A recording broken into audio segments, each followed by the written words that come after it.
కొణిదెల పవన్ కళ్యాణ్ అమ్మ కడుపున ఆఖరివాడిగా పుట్టిన అందరికీ మంచి చేయాలి, మేలు జరగాలి అనే విషయంలో ముందువాడుగా ఉంటాడు. తన గురించి కంటే జనం గురించి ఎక్కువగా ఆలోచించే మనస్తత్వం నా తమ్ముడు కళ్యాణ్ బాబుది.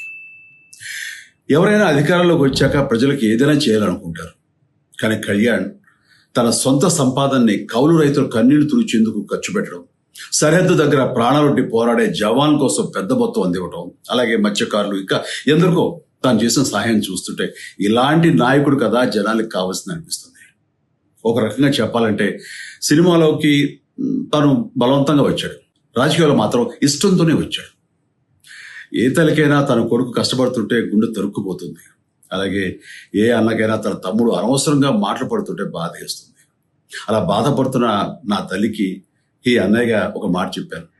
నీ కొడుకు ఎంతో మంది తల్లుల కోసం, వాళ్ళ బిడ్డల భవిష్యత్తు కోసం చేసే యుద్ధం అమ్మా ఇది.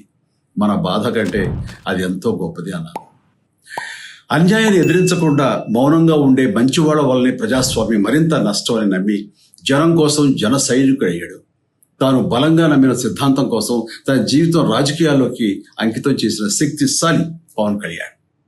ప్రజల కోసం, రాష్ట్ర భవిష్యత్తు కోసం ఆ శక్తిని వినియోగించాలి అంటే చట్టసభలో అతని గొంతు మనం వినాలి. జనమే జయను నమ్మే జనసేనాని ఏమి చేయగలడో చూడాలంటే మీరు పిఠాపురం ప్రజలు కళ్యాణ్ని గెలిపించాలి.